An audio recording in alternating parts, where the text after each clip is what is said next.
Welcome back to Originality Check, a series where we take a look at the coasters of a park, past and present, and judge them based upon originality. I think we all know the drill and how this works, so let's get right to it. This is going to be a shorter episode, as we take a look at a smaller park, Lake Compounce. Lake Compounce is the oldest operating amusement park in the country, opening in 1846. Despite having such a long history, Lake Compounce has only ever had 7 coasters in its history. With 7 coasters, Lake Compounce can score up to 21 points for originality. Now before we Boulder Dash our way into the video and go rolling in the dark, I fear that you must like the video and subscribe to the channel before we can continue with the video. It's fine, Bobby and I got time, we'll wait.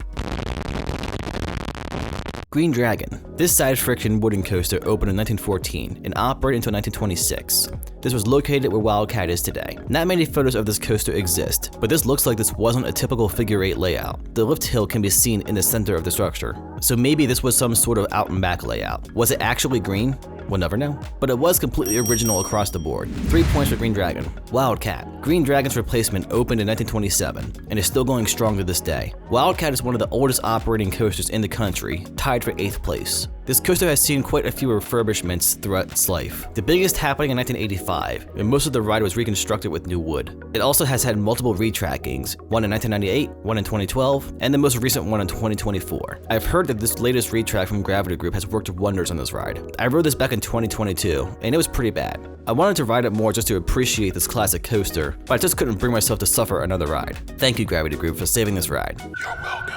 Wildcat did originally open at the park. It's also not a clone. As for the name Wildcat was used many times before this coaster came around. However, this is now the oldest operating coaster with that name. Since I'm trying to be nicer in this series, I'll give it a half point here. 2.5 points for Wildcat. Rollin The Dark. Not much is really known about this coaster. Every search I've tried doing on this coaster, the only thing that shows up is Laugh in the Dark, which this looked like it was a funhouse / dark ride. I don't think this was Rollin The Dark. Maybe it was, I don't know for sure. If you know for sure, let me know in the comments. The only thing I could find out about Rollin The Dark was that it was an enclosed coaster. So maybe that was Laugh in the Dark? I don't know for sure. So I'm going to try my best to judge its originality. This did originally open at the park.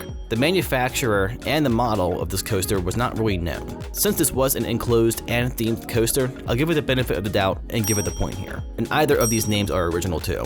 3 points for Laugh / Roll in the Dark. Kiddie Coaster is just that, a Malona & Sons kiddie coaster that opened in 1997. Nothing too special here. This did originally open at the park, and that's all that it has going for it for originality. 1 point for Kiddie Coaster. Zoomerang. This Vekoma boomerang opened at the park in 1997. Again, nothing too special about this coaster. It's just a standard Vekoma boomerang. Its trains look cool though. This did originally open at the park. It is a clone. A few coasters have used this name before this came around, but this is now the only operating coaster with that name. I'll let it slide. 2 points for Zoomerang. Boulder Dash. The crown jewel of Lake Compounce for coasters. I have a love-hate relationship with this ride. I love the layout, pacing, and the setting, but I found it to be incredibly rough, even on a non-wheel seat. I had to limit how much I rode it. This was back in 2022 before it got GCI Titan track added to parts of the ride. I've heard this made the ride much more re-rideable. Hopefully one of these days I'll make my way back to Lake Compounce and see how this ride is running now. This is probably not much of a surprise, but Boulder Dash is original all around. 3 points for Boulder Dash. Phobia Fear Coaster. This premier ride, Skyrocket 2, opened in 2016 and is still the newest coaster at Lake Compounce. This Skyrocket 2 only has 2 cars on its train and also has no comfort collars. While having no comfort collars is nice, I feel missing that third car hurts the ride a little bit. It's still fun, but the drop off the top isn't quite as good.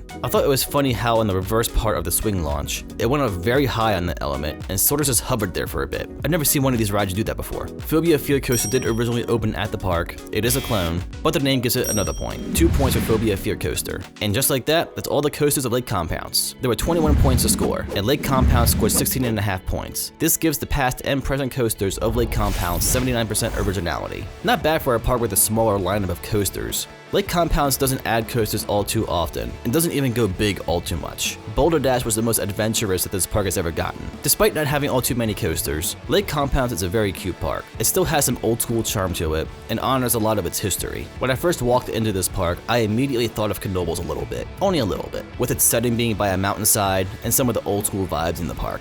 Boulder Dash alone makes this park worth visiting, but also take some time to appreciate the atmosphere of this park. For being the oldest operating park in the country, it does very well. And that will do it for this episode of Originality Check. Yeah, this was a much shorter episode, but I feel even the smaller parks deserve their own episode. What other smaller parks should I tackle in this series? Let me know in the comments. Alright guys, I'll wrap the video up here. Hope you enjoyed it, and I'll catch you in the next loop.